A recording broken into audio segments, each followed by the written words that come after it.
Taste the Daily.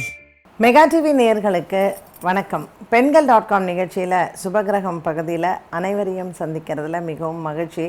இன்றைக்கி நாம் என்ன ஆலயம் பற்றி பேச போகிறோம் அப்படின்னா, ஒரு அழகான அம்மன் ஆலயம் பற்றி சொல்லலாம் அப்படின்ட்டு இருந்தேன். ஸோ இன்றைக்கி நம்ம என்ன ஆலயம் பற்றி பார்க்க போகிறோன்னா, ஈரோடில் அமைந்திருக்கக்கூடிய பன்னாரி அம்மன் ஆலயம்தான். இதனுடைய புராண பெயர் என்ன அப்படின்னு பார்த்திங்கன்னா, மன்னாரி அம்மன் இதனுடைய பெயர்.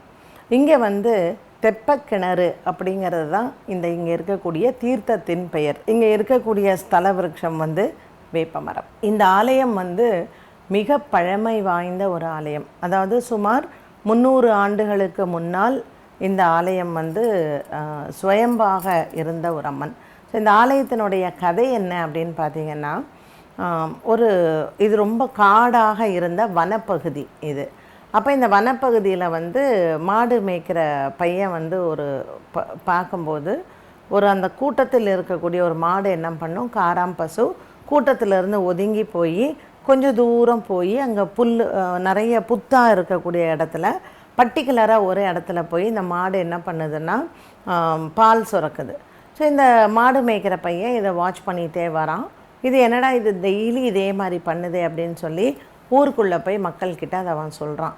உடனே மக்கள் என்ன பண்ணுறாங்க, சரி இது என்ன பண்ணுது பார்க்கலாம் இந்த மாடுன்னு சொல்லிவிட்டு அவங்களும் தொடர்ச்சியாக பார்க்கும்போது ஒரு இடத்துல மட்டும் இந்த பசுமாடு போய் தினமும் அது பால் சுரக்குது. சரி அந்த இடத்துல என்ன இருக்குது பார்க்கலான்னு சொல்லி சுத்தம் பண்ணுறாங்க. ஒரு பெரிய புத்து இருக்குது. புத்துக்கு பக்கத்தில் சுயம்புவாக அவங்க எல்லாம் அந்த மண்ணெல்லாம் எடுக்கும் பொழுது ஒரு அழகான ஒரு சிவபெருமானினுடைய லிங்கம், சுயம்பாக இருந்த லிங்கம். அப்போ அங்கே இருந்த மக்கள் கூட்டத்தில் ஒருத்தங்களுக்கு அம்மனினுடைய அருள் வருது. அந்த அம்மன் அருள் வந்தவங்க என்ன சொல்கிறாங்கன்னா, நான் இவ்வழியாக, அதாவது கேரளாவிலிருந்து சென்று மைசூர் போகிறாங்க இல்லையா, ஸோ அப்படி போனவங்களோட நான் வந்தேன், என்னை கூட்டிகிட்டு வந்தாங்க, நான் அவங்களுக்கு காவலாக நான் வந்தேன். ஆனால் இந்த பகுதியை பார்த்தோன்னே எனக்கு ரொம்ப ஆசையாக இருந்ததுனால நான் இங்கேயே தங்கிட்டேன். ஸோ எனக்கு பன்னாரி அம்மன் அப்படிங்கிற பெயரால் என்ன நீங்கள் வணங்கணும் அப்படின்னு சொல்லி அந்த அருள் வாக்கு வந்தவங்களுக்கு அது சொன்னதுனால மக்கள் இங்கே சுயம்புவாக இருந்த இந்த அம்மனுக்கு பன்னாரி அம்மன் அப்படிங்கிற திருநாமத்தை சூட்டி ஆலயத்தை அமைத்து வழிபட்டு வந்தார்கள். இந்த ஆலயத்தினுடைய சிறப்பு என்ன அப்படின்னு பார்த்திங்கன்னா, இது சுயம்புவாக வந்த இந்த அம்மன் தெற்கு நோக்கி இந்த அம்மனுடைய மூலஸ்தானம் இருக்குது. இந்த அம்மா தெற்கு நோக்கி பார்த்த மாதிரி தான் இருக்கிறாங்க. ஸோ இங்கே என்ன சிறப்பு, இங்கே பார்த்திங்கன்னா பங்குனி மாதத்தில் அக்னி குண்டம் இறங்குதல் அப்படிங்கிறது பங்குனி மாதத்தில் பண்ணுறாங்க. இது கிட்டத்தட்ட 20 நாட்கள் இந்த திருவிழா நடைபெறுகிறது. இந்த அக்னி குண்டம் இறங்குறதுனா என்ன, இந்த அம்மனுக்கு என்ன அப்படின்னு பார்த்திங்கன்னா, இங்கே இருக்கக்கூடிய சுற்றி இருக்கக்கூடிய கரும்பு தோட்டம், இந்த கரும்பு தோட்டத்திலிருந்து கிட்டத்தட்ட 18 அடி அந்த கரும்பு அது குழி வெட்டி இந்த கரும்பை போட்டு அதில் நெருப்பு குண்டத்தை அமைத்து முதல்ல என்ன பண்ணுறாங்கன்னா, காலையில் 4:30 மணி 5 மணிக்கு அந்த தலைமை பூசாரி அந்த அக்னி குண்டத்தில் இறங்குறாரு. அதுக்கப்புறம் சாயங்காலம் நட சாத்துற வரைக்கும் மக்கள் அந்த அக்னி குண்டத்தில் பிரார்த்தனை பண்ணி இறங்குறாங்க. ஸோ கடைசியாக என்ன பண்ணுவாங்களாம், ஆடு மாடு இப்படி கால்நடைகளையும் பிரார்த்தனை பண்ணி அவங்க இந்த அக்னி குண்டத்தில் இறக்கக்கூடியது ஒரு வழக்கமாக இந்த ஆலயத்தில் இருக்குது. ஸோ இந்த ஆலயம் மெயினாக ரொம்ப வரப்பிரசாதியான அம்மன் இந்த பன்னாரி அம்மன். அம்மை வார்த்தவர்களுக்கு ரொம்ப கண்கண்ட தெய்வமாக இருக்குது. அது மட்டும் இல்லை, இங்கே கண் பார்வையற்றவர்கள், அதே மாதிரி கை கால் உருவம், உடல் உருவம், இது எல்லாமே வாங்கி போடுறதும் வழக்கமாக வச்சுருக்குறாங்க. இந்த அம்மனுக்கு கடா வெட்டுவது அப்படிங்கிறது இங்கே ரொம்ப சிறப்பு. ஸோ இந்த அம்மனுக்கு பிரார்த்தனை பண்ணி கடா வெட்டுறதுங்கிறது இங்கே அவங்கவுங்களினுடைய நேர்த்தி கடனை பூர்த்தி செய்ய இந்த அம்மனுக்கு கடா வெட்டுதல் ரொம்ப விசேஷமாக நடைபெறும். ஸோ ஜென்ரலாக பார்த்திங்கன்னா அமாவாசை, பௌர்ணமி, செவ்வாய்க்கிழமை, வெள்ளிக்கிழமை ரொம்ப விசேஷமான நாட்களாக கருதப்படுகிறது. இங்கே இந்த அமாவாசை தினங்களில் ரொம்ப மக்களினுடைய கூட்டம் அலைமோதும். இந்த பங்குனி மாதத்தில் இருக்கக்கூடிய இந்த 20 நாள் உற்சவம் நடக்கிறது இல்லையா, ஸோ அப்போ பார்த்திங்கன்னா ஒரு 5 லட்சம் பேர் இந்த ஆலயத்தில் வழிபாடு செய்கிறாங்க.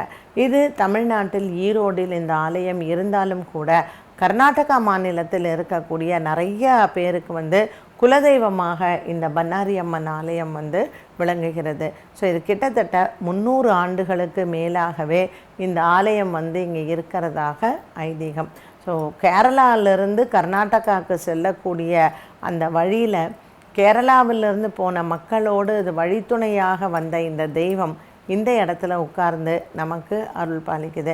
ஸோ இதுலேருந்து இந்த கதையிலேருந்துலாம் நமக்கு என்ன தெரியுது அப்படின்னு சொன்னால், சுயம்புவாக வரக்கூடிய தெய்வங்கள், நான் எப்போவுமே சொல்லுவேன், எல்லா கோவில்லையுமே தெய்வ சக்தி இருக்குங்கிறது அர்த்தம் கிடையாது.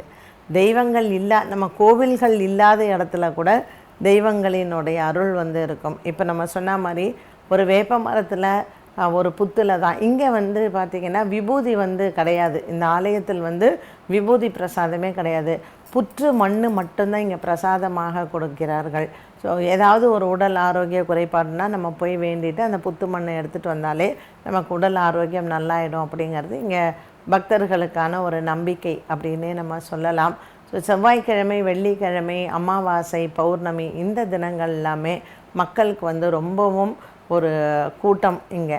அண்ட் விவசாயம், நம்ம வந்து விவசாயம் நல்லா வரணும்னு இங்கே விவசாயிகள் வந்து குறிப்பாக அவங்களுடைய முதல் அறுவடையை இங்கே கொண்டாந்து இந்த அம்மனுக்கு வந்து வச்சு அவங்க சாமி கும்பிட்டதுக்கு அப்புறம்தான் அவங்க வந்து வியாபாரமே பண்ண ஆரம்பிப்பாங்க. அப்படிப்பட்ட ஒரு எல்லை தெய்வமாக இங்கே இருக்கக்கூடிய மக்களுக்கு ஒரு குலதெய்வமாக இந்த பண்ணாரி அம்மன் வந்து விளங்குகிறாள். இந்த பண்ணாரி அம்மனுக்கு வந்து பார்த்திங்கன்னா சேலை கொடுத்து பிரார்த்தனை செய்கிறது, கோழி வாங்கி கொடுக்கறது, கடா வாங்கி கொடுக்கறது, அதே மாதிரி ஆலயத்துக்கு வந்து நீங்கள் வேண்டுதலாக இந்த குண்டம் இறங்கிறது. ஸோ இது எல்லாமே வந்து பிரார்த்தனையாக இந்த ஆலயத்தில் வந்து வைத்து மக்கள் வந்து வழிபட்டுட்டு வராங்க. அண்டு ஈரோடு மாவட்ட மக்கள் மட்டுமல்லாமல் பிற மாநிலங்கள்லேருந்தும் பிற இடங்கள்லேருந்தும் அவங்க வேண்டுதலுக்காக இங்கே வந்து போகிறாங்க.